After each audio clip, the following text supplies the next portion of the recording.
한 소녀가 있었습니다. 평범한 6살의 아이, 밝은 웃음과 따뜻한 가족 품 안에서 자라던 어린아이. 하지만 1995년 6월 9일 밤, 그녀는 야구 경기장을 마지막으로 흔적도 없이 사라졌습니다. 모건릭. 그녀의 이름은 이제 아칸소 역사상 가장 오랜 미제 실종 사건 중 하나로 기록되고 있습니다. 단 몇 분 사이에 벌어진 실종, 그리고 30년 가까운 침묵. 가족은 포기하지 않았고 수사관들은 실오라기 같은 단서들을 붙잡고 끈질기게 추적했습니다. 하지만 진실은 수십 년 동안 그림자 속에 숨어 있었습니다. 그날 그녀에게 무슨 일이 있었던 걸까요? 누가 그녀를 데려간 걸까요? 그리고 왜 이제서야 밝혀지는 걸까요? 이 이야기는 단순한 실종이 아닙니다. 이건 한 소녀의 삶, 그리고 아직 끝나지 않은 정의의 이야기입니다. 지금부터 우리는 그날 밤으로 돌아갑니다. 모건릭이 사라진 그 순간으로. 닉 모건은 1988년 9월 12일 아칸소주의 작은 마을 오자크에서 콜린 닉과 모리스 존 닉 사이에서 태어났습니다. 그로부터 약 3년 후 그들은 2명의 남동생을 낳았습니다. 그녀가 실종되었을 당시 남동생 로코는 3살, 여동생 타리는 22개월이었습니다. 오자크는 자연이 가까운 만큼 사람들의 마음도 따뜻하고 느긋한 곳입니다.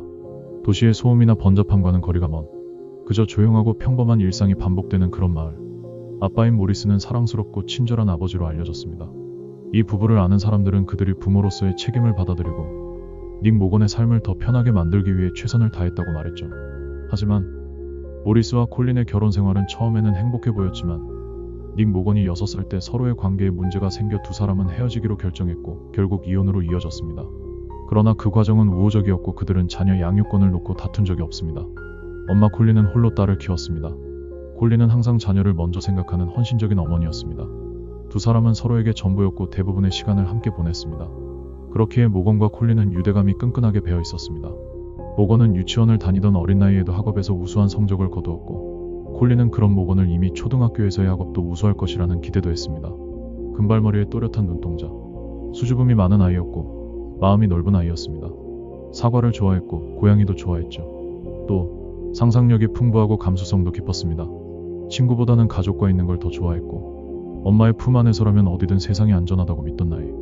모건은 다른 아이들보다 조금 더 조용했지만 그렇다고 소심한 아이는 아니었습니다. 자신이 좋아하는 이야기를 할 땐 눈이 반짝였고 자신의 꿈을 말할 땐 누구보다 당당했죠. 그녀의 꿈은 단순했지만 특별했습니다. 나는 서커스 단원이 되고 싶어. 그리고 의사도 될 거야. 이 말을 들은 어른들은 웃음을 터뜨렸지만 모건은 진지하게 말했습니다. 내가 아프지도 않고 아픈 사람도 웃게 할 수 있잖아. 그 말 한마디에 그 아이가 얼마나 순수한지, 얼마나 맑은 영혼을 가졌는지 알 수 있었습니다. 엄마는 모건에게 안정된 일상을 주기 위해 무던히 애썼고 모건은 그런 엄마의 노력을 알고 있었습니다. 우선 뒷얘기에 앞서 아칸소주에 있는 알마라는 동네를 먼저 알고 가시면 좋을 듯합니다. 알마는 오자크보다 조금 더 큰 작은 마을입니다. 이 작은 마을은 1995년 한때 세계 시금치의 수도로 알려졌습니다. 훌륭한 학교 시스템과 낮은 범죄율을 자랑하는 이 작은 지역 사회에서 아무도 악이 있을 거라고 예상하지 못했을 겁니다. 1995년 6월 9일 덥고 습한 어느 날, 콜린은 새 아이들과 함께 집에 있었고 저녁으로 그릴 치즈를 만들었습니다. 콜린은 친구로부터 아칸소주 알마에서 열리는 리틀리그 야구 경기에 초대를 받았습니다. 한 번도 알마에 가본 적은 없었지만 모건의 두 남동생들이 태어난 후로 둘만의 시간을 보낼 기회가 적어 두 아이를 할머니에게 맡기고 모건과 함께 리틀리그 야구장으로 향했습니다.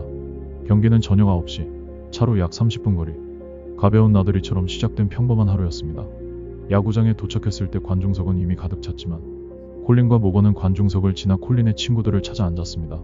6살이 된 모건은 걸스카우트 셔츠, 청반바지, 흰색 테니스화를 신고 있었고 곧 경기에 지루해져 콜린과 모건은 신발끈을 풀고 묶으며 장난을 치고 있었습니다. 저녁 10시 30분, 몇 살 많은 소녀와 소년이 모건에게 다가왔고 8살인 제시카와 10살인 타이라고 소개했습니다. 모건은 콜린에게 제시카와 타이와 함께 놀 수 있는지 물었습니다. 콜린은 처음에는 익숙하지 않은 환경과 약 300명의 사람들이 모인 경기장을 걱정하여 주저했습니다. 하지만 콜린의 친구들은 걱정하지 마. 아이들은 공원과 주차장에서 항상 놀잖아. 너무 과보하지 마. 라고 했고 콜린은 결국 허락해 주었습니다. 모건은 콜린의 목에 팔을 두르고 뺨에 키스를 한 다음 아이들과 함께 반딧불이를 쫓으며 주차장으로 달려갔습니다. 관중석에서 조금 벗어났지만 콜린의 시야에 계속 있었습니다. 그리고 3-4번이나 확인할 때마다 아이들은 주차장과 관중석 사이를 즐겁게 달리고 있었고 콜린은 관중석에서 딸을 흐뭇하게 바라봤죠. 모든 것이 너무도 평화롭고 아무 문제 없어 보였습니다. 그러나 이 평온은 오래가지 않았습니다. 15분 뒤쯤 야구장에서의 경기가 끝나 리틀리그 팀이 관중석으로 걸어가 부모님을 맞이하는 모습을 집중하느라 콜린은 잠시 못 꺼내서 눈을 뗐지만 순간 본능적으로 모건과 아이들이 아직 거기에 있는지 확인하기 위해 주위를 둘러보았습니다. 하지만 관중석으로 돌아가는 모습은 2명뿐이었고 그중 누구도 모건이 아니었습니다. 모건이 뺨에 키스한 지 겨우 15분밖에 안 됐는데 어디에도 보이지 않았습니다. 콜린은 이렇게 얘기했습니다. 모건은 항상 제시 안에 있었어요. 그런데 단 몇 분 사이에 정말 흔적도 없이 사라졌어요. 그 공간은 그렇게 넓지 않았는데 말이죠. 그녀는 제시카와 타이를 만나러 달려갔습니다. 그녀는 모건이 어디 있는지를 물었고 아이들은 전혀 놀라거나 걱정하지 않는 표정으로 그저 놀고 있었다가 헤어졌다고 말했습니다. 아이들은 그저 주차장에 있는 콜린의 차 옆에 멈춰서 신발에 묻은 모래를 털었고 신발을 거꾸로 뒤집는 동안 차 앞쪽에 기대어 있었으며 모건은 뒤쪽에 기대어 있었다고 했습니다. 그리고는 모래를 다 털고 걸어가기 시작했는데 모건이 따라오지 않자 모건이 엄마를 기다리려고 차 옆에서 기다리고 있을 거라고 생각했다고 합니다. 콜린은 그 당시 관중들이 차를 타고 떠나는 것을 보고 공황 상태에 빠졌었다고 합니다. 시간이 멈춰 떠나는 차들이 모두 멈추기를 바랬다고 회상했죠. 그녀는 생각을 정리하고 주차장을 훑어보고 6살 딸을 찾을 수 있기를 바랬습니다. 오후 10시 57분 야구장 코치 중 한 명이 911에 신고를 했습니다. Got a call about, I believe it was at 11:07 p.m. A missing child at the Alma Little League ballpark on Walnut Street here in Alma. 경찰은 단 6분 만에 현장에 도착했습니다. 소녀가 조금 더 멀리 걸어가서 길을 잃었다고 생각해 주변 지역을 철저히 수색했지만 어디에도 보이지 않았습니다. 콜린은 바로 경찰서에 가서 모건의 실종 신고를 했고 그 자리에서 전 남편 모리스에게 실종 사실을 알렸습니다. 그리고 즉시 수색을 시작했지만 아이의 흔적은 어디에도 없었습니다. 실종된 날 그녀를 가족에게서 데려간 납치범에 대한 지역 사회의 분노를 더욱 증폭시켰습니다. 모건의 실종 당시 인상착의는 금발 머리와 파란 눈, 상의는 걸 스카우트의 녹색 셔츠, 파란색 데님 반바지, 흰색 테니스화를 신고 있었고 또 다른 두드러진 특징은 그녀는 5개의 은색 치아가 있다는 것입니다.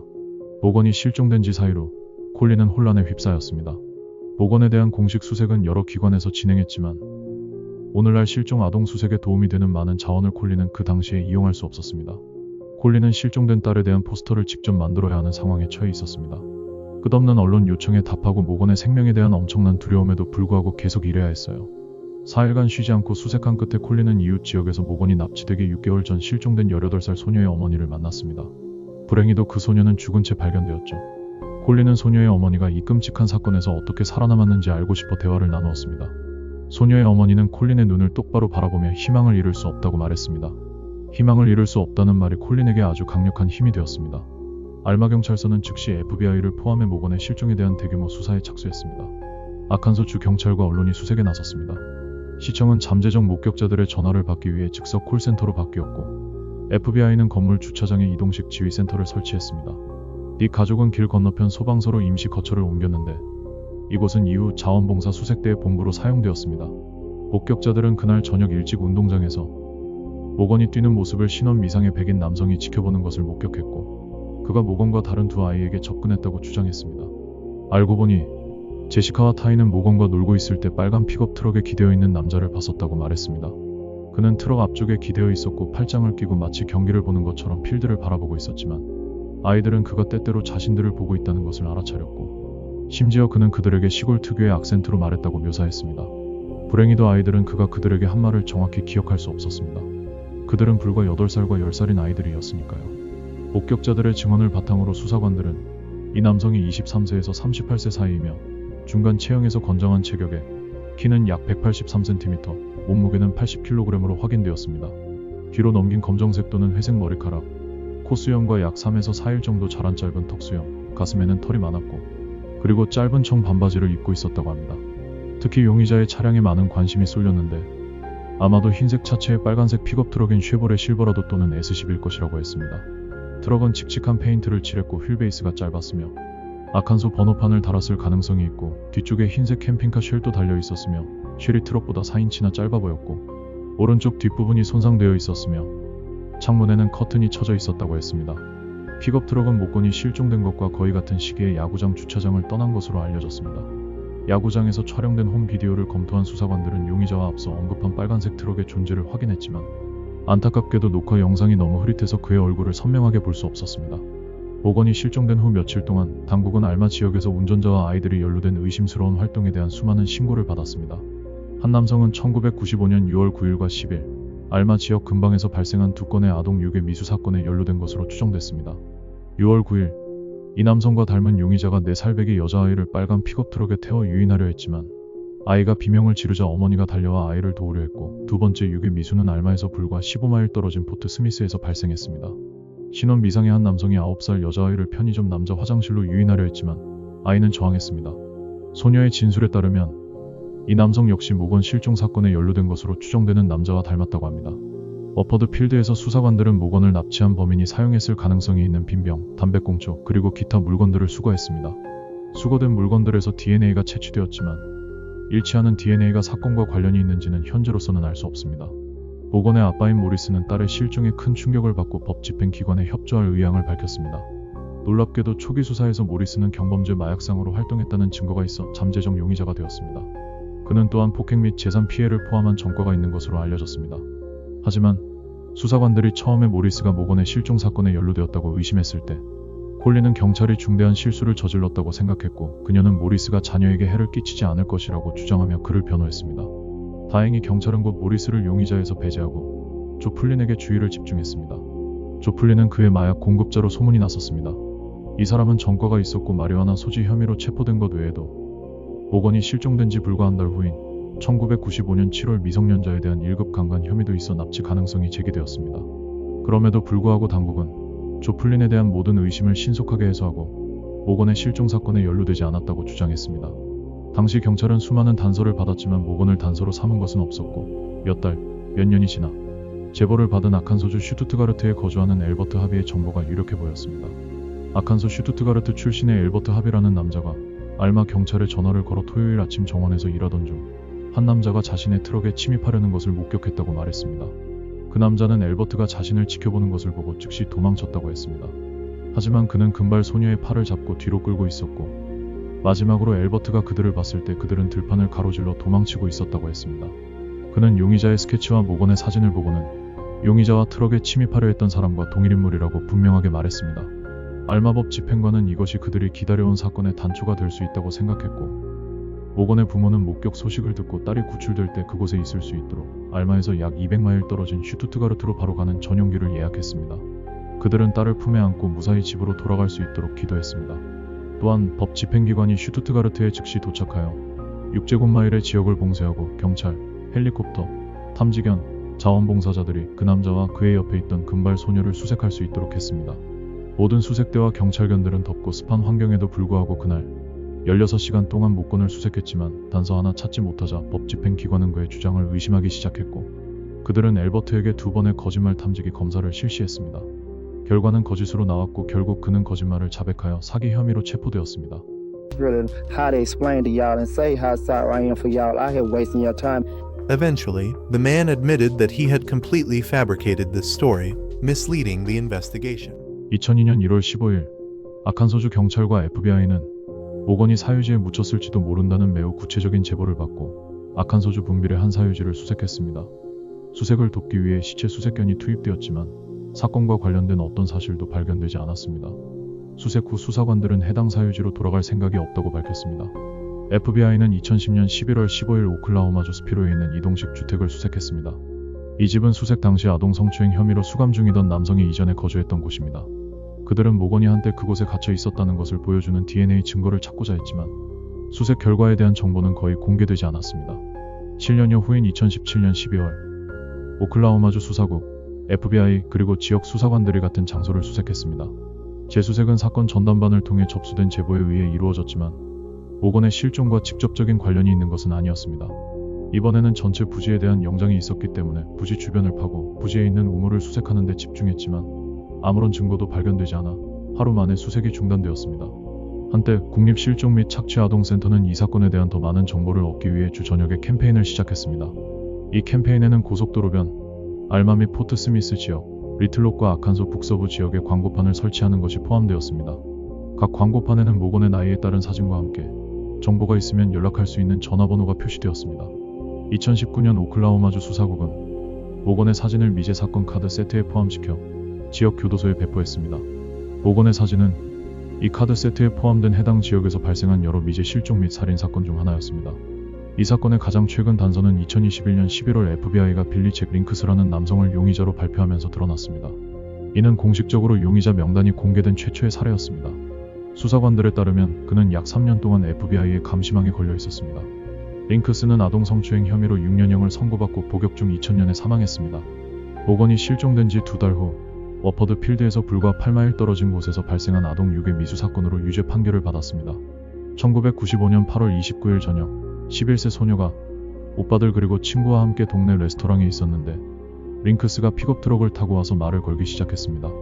그녀는 대화가 성적인 문제로 이어지자 링크스가 돈을 주며 집으로 가자는 제안했다고 주장했습니다. 겁에 질린 소녀는 도망쳤습니다. 링크스는 현장에서 도주했지만 차를 몰고 가던 중 전봇대에 부딪혔습니다. 그의 트럭 번호판을 확인한 목격자가 당국이 그를 납치 미수 사건과 연관시키는 데 도움을 주었습니다. 트럭 내부 검사 결과 시트 일부에서 혈흔이 발견되었고 여러 부위에서 머리카락이 발견되었지만 당시에는 검사가 진행되지 않았습니다. FBI는 추가 검사가 진행되었는지에 대한 답변을 거부했습니다. 그러나 초기 검사 이후 해당 물품들이 보관되었다고 밝혔습니다. 체포 후 한 이웃도 링크스의 픽업 트럭 짐칸 위에 캠핑카 덮개가 있었던 것 같다고 경찰에 신고했습니다. FBI는 링크스에게 거짓말 탐지기를 사용하진 않았지만 체포 당시 다른 법 집행기관에서 거짓말 탐지기를 사용했다는 보고가 있었습니다. FBI는 링크스의 삶에 대해 더 자세히 알아보려 하고 있습니다. 현재 FBI는 그가 아칸소주 크로포드 카운티에서 태어나 제2차 세계대전 당시 미군에 복무했다는 사실을 알고 있습니다. 1962년부터 1974년까지 텍사스주 댈러스의 브레니프 항공에서 근무하다가 1970년대 후반 아칸소주, 이번에는 벤뷰런으로 돌아왔습니다. 사망하기 전에는 인근 주들과 인연이 있었을 가능성이 있습니다. 법원 기록에 따르면 링크스는 이전에 1993년에 어린 소녀를 성적으로 학대한 혐의로 유죄 판결을 받았지만 그는 아동 성적 학대 혐의에 대해 무죄를 주장했습니다. 그는 집행유예를 선고받고 상담을 받도록 명령받았습니다.